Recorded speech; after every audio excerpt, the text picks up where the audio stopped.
Hello, my fellow comic book collectors. This is Alan, the Comic Collector Geek, and this video I'm going to show what I didn't show on Dope's channel, Dope Comics channel.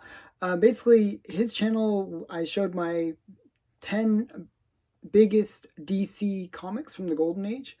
And when we decided to do the show, we were actually talking about maybe showing some Silver Age, some maybe more modern books as well, and just showing big books from DC. So I had a few Silver Age that I was thinking of showing. I had some other books. I had a whole bunch of Golden Age. I just couldn't, I was like having problems trying to narrow it down just to a handful of books, like 10 books. It was too hard for me. And even on his show, I showed more than 10. I snuck a few in there. But there was a bunch more that I didn't show. And I figured, hey, why not show them now? So this is a bonus video for those who watch Dope Comics channel, and I recommend you go over there. I'll actually link it in the description. So if you want to see what I showed over on his channel, and he showed some pretty big books. And there was another guest that was on the show, Man Cave, who has amazing books. So the three of us showed some pretty cool books. So I recommend you check out that video. But this is the bonus video for everyone who watched that video. So let's get started. I'm going to show you the books that were not shown before. So we're going to start out with Batman 47. And this is the kind of the origin of Batman retold. And it's the first time we get Batman on the cover, and the Batmobile, and the Bat signal, and the Bat plane. So that's another kind of cool feature about this book. It has all of those on the cover.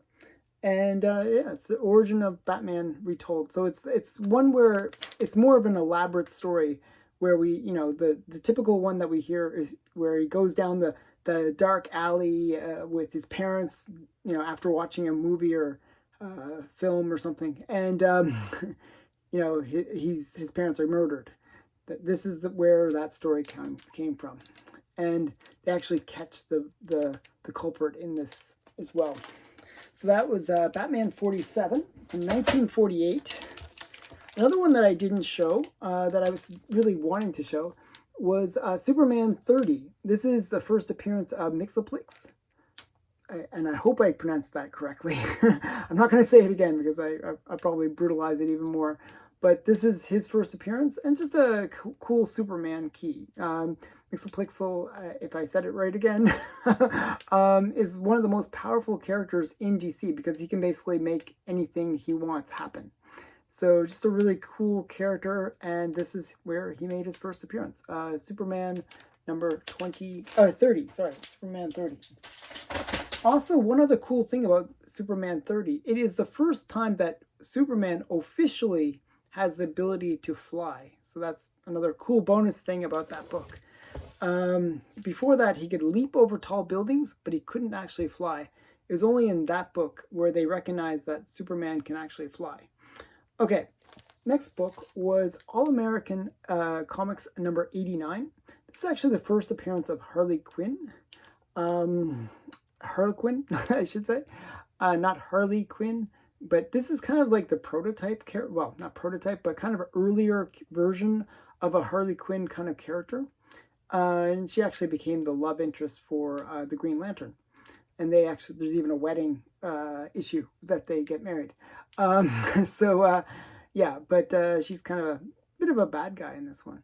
So yes, this is the first appearance of Harley Quinn and origin as well. So that's AllAmerican Comics 89. I'll show these at the end. So some smaller books. These are all like, so the ones that I showed on like Dope's channel were pretty big. They were, the smallest ones were in that $2,000 range. These are all below that, I guess. So the next one is, and this is in the $1,000 range. So, it just didn't quite make the cut. This is the Boner issue of Batman. It's kind of like the humorous version of Joker, where he's just, and they use the word boner like a million times in this book. It's just like a comedy of errors. And it's kind of the more silly version of the Joker. So this is Batman 66 from 1951. And I always like this cover, actually. The totem pole Joker. Okay. And a sec here as I stuff that back into the bag. Next one. So I showed another book from the same title on Dope's channel. This is Boy Commandos number 15. I showed number 1 on his channel. And this is a kind of another key for Boy Comics, or Boy Commandos, I should say. This is the first appearance of Crazy Quilt, the guy right there. And so yeah, so this is his origin and first appearance. This is from 1946. So first appearance of Crazy Quilt, and it actually says it on the cover. You can see it. So just another, early Golden Age character that they made their first appearance, and it's cool that he made his first appearance and is on the cover. That's always a bonus for these Golden Age books. And this was just, this is not a key in any major sense of the word, but is just a cool cover. This is AllStar Comics number 41. It is also the first time that the Black Canary joins the JSA, which is the Justice Society of America, which is before the JLA, which is the Justice League of America. Not very original with the names, but this is where the Black Canary right there makes her first entrance into the JSA. So just a really cool comic. I actually always thought this was a cool cover. I like having all the characters on the cover like that. So another book that I didn't show. Still an expensive book, but just didn't quite make the cut. The next one is there was so many keys that happened in the AllStar Comics run, and here's another one that just happens to be in there. This is AllStar Comics number 35. Actually, this one presents really well, but it's actually a low grade. It's like a 2.0. I think it's got the staples kind of disconnected. Does it say? Yeah, I think it's disconnected at one staple, and then it's got a bit of a spine split. But it presents really nicely. It's actually, the colors are really great on it. This is the first appearance of Per Degaton, and so just a bad guy right there. Actually, he's on the cover too. Just another villain for the JSA. And I won't bother. Okay. And speaking of villains, there's the JSA, which was the Justice Society of America, but then there was the Injustice Society, and this is the first appearance of the Injustice Society. This is AllStar Comics number 37, and these are all those characters. So we got Degaton there, and then we got the Magician, and some of these I don't really know. Brainwave. I'm trying to remember his name. The Gambler. Some of them I don't remember all their names. But yeah, it actually says, Brainwave actually does say, Vandal Savage. Oh my goodness, I almost forgot his name. And the Thinker. Yeah, so that's the Thinker. Okay, so these are all like the major baddies for the Injustice Society. And a lot of them actually have made appearances in recent things. So the Thinker, he appeared in the what's it called? Suicide Squad 2. He was like the main bad, well, he's the guy with the big electrodes coming out of his head. That was a different version of the Thinker. And the Gambler and the Magician, and I believe that's it. Yeah, the Wizard. Sorry, the Wizard. I keep on saying the Magician. The Wizard. Why did I say Magician? Yeah, because he looks like a magician. But the Wizard, they appeared in the Stargirl TV series. So kind of cool that they're all here on the cover. And I believe that they actually made an appearance as a team in the very first episode of Stargirl. So this is AllStar Comics number 37, kind of a major key for the Golden Age. That's from 1947. And one of the characters that I mentioned in that book, oh, if I can get the tape off, I can show this better. This one's really taped in well. So it's, one sec here. It's almost like an unboxing because I have to get them out of these bags that I protect the cases with. People ask, why are they always in the bags? And I say, well, it's because I use the bags to protect the cases. Okay, so this is the first appearance of Brainwave. That's him right there. And this is AllStar Comics number 15 from 1943. And it's just a really great cover as well. I just really like this one. So this is the first appearance of Brainwave. So one of the things that I actually really like doing is I like collecting characters from TV series that I watch. So I watched Stargirl, and I went out and tried to get all their key first appearances. So this is the first appearance of Brainwave. And another character that I mentioned, and I messed up his name. I was saying the magician, but it's the Wizard. This is the first appearance of the Wizard. And yeah, so this is AllStar Comics number 34, and the first appearance of the Wizard. And I like the Wizard, actually. I think he's kind of a cool character. I like the fact that he has this, the typical villain mustache and all that kind of stuff. It's, such a great cliche. So yeah, so this is AllStar Comics number 34.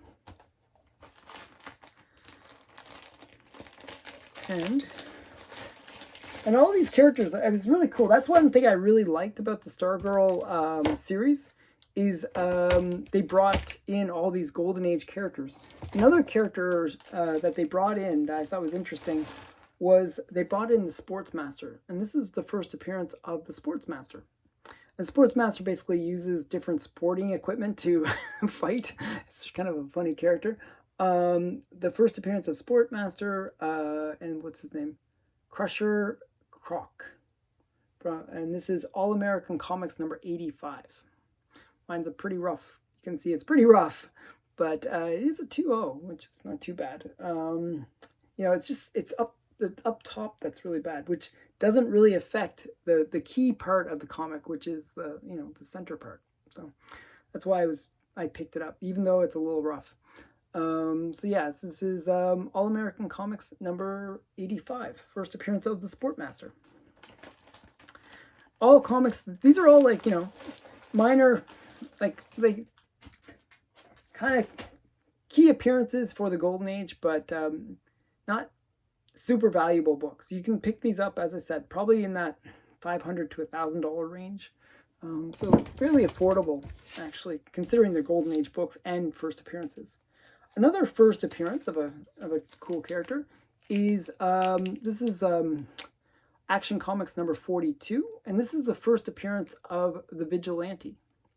Vigilante is kind of like a gunslinger, and he's like a good guy.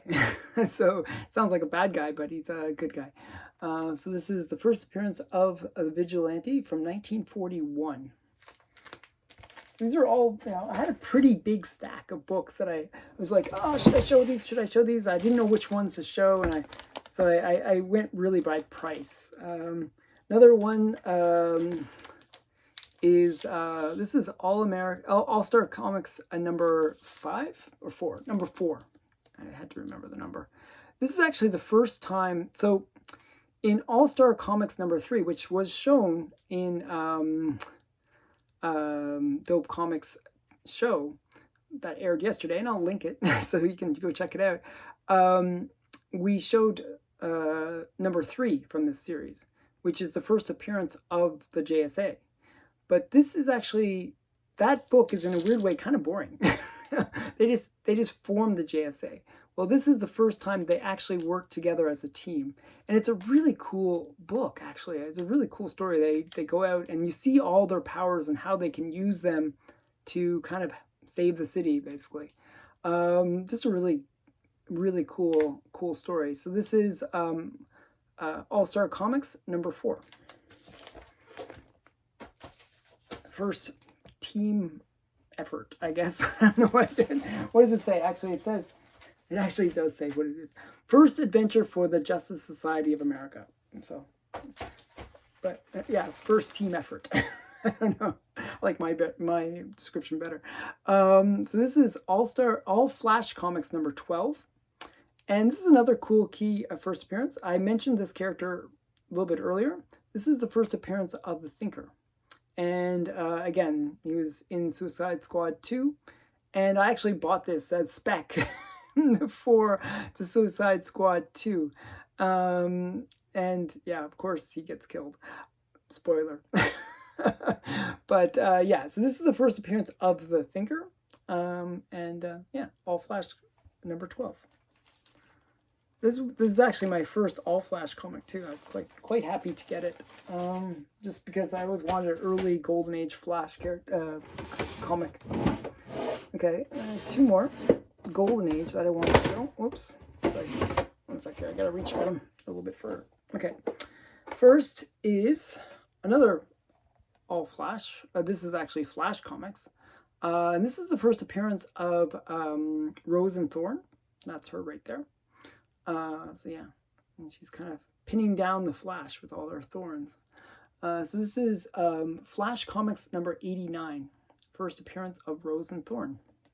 She later makes a Silver Age appearance in, I think it's 105 of Lois Lane.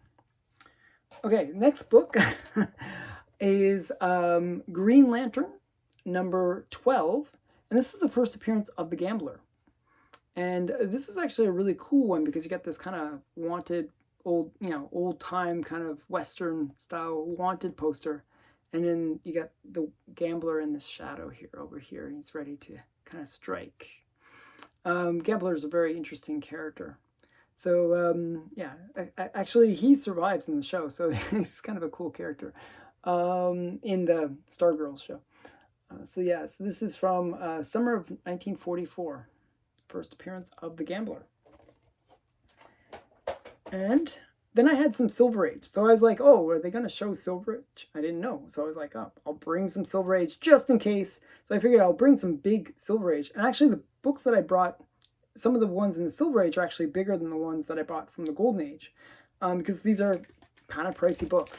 So the first is Action Comics 242. This is the first appearance of the Brainiac, right there. I love when they're on the cover like this. And, I like this cover. It shows Superman being Superman-ish. He's like being super strong. And yet, the Brainiac is just standing there. He's just like, that is just a cool cover. It just shows like how, how puny in a way Superman is compared to Brainiac, because Brainiac is just like, I'm not even going to flinch. It's just like, just awesome. So this is Action Comics 242 from the Silver Age, and it's from 1958. So yeah, just a great book. Oh, and actually I forgot to show one more Golden Age. I didn't realize it was underneath. Was my AllStar Comics #21. Now, there's nothing really special about this book. I actually just like it. I like when they do these big numbers. I just think it's kind of cool, especially when it's like this kind of like long time ago. Like I think I see anything from the 40s as like, oh, that's ancient time, because that's when my dad was born, and like that's, so it seems like like ancient history. Like my dad. I'd always joke as a child that he's a dinosaur. Now I'm like older than he was when I was a kid. So it's kind of funny. Now it's my kids that call me the dinosaur. So yeah, so this is just, I just really like the cover. So it's AllStar Comics #21. And, these AllStar Comics are kind of a little bit pricey. They can, you can find some issues that are fairly affordable, but for the most part, they go in the hundreds of dollars range, depending on the grade, obviously. But another book, so I brought some Silver Age, as I was showing. I showed one. But here's another kind of major Silver Age, and it's not one that many people have. This is Showcase #1. Now, Showcase for DC was kind of an interesting title because they would literally showcase characters. Now, the first character that they showcased was kind of an interesting one. It's this fireman guy, firefighter. So yeah, so this is first appearance of Fireman Farrell. And yeah, it's just it's kind of an interesting book. Showcase from 1956. So this would be considered Atomic Age.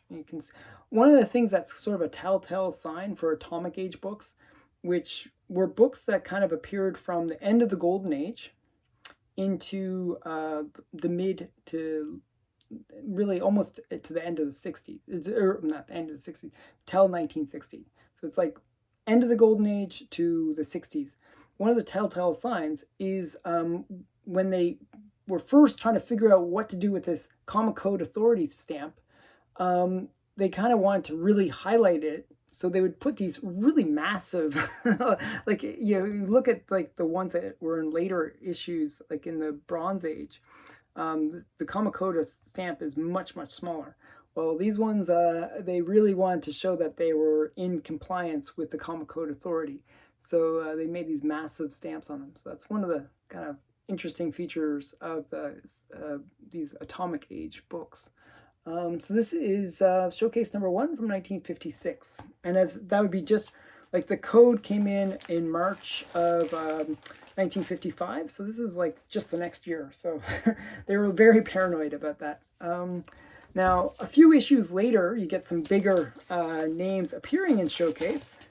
And one of the big names that appeared in Showcase was the Flash. Now, this is the different version of the Flash. This is now what's his name? First appearance of the Flash, Barry Allen. I'm just gonna mess up his name. I keep on wanting to say somebody else, but so yeah, Barry Allen, obviously. And you know, he's kind of the most famous of the Flash. You know, the Golden Age Flash was kind of lost to history in a way. And Barry Allen is kind of the key Flash. There have been other Flashes, but so yeah, this is Showcase #4.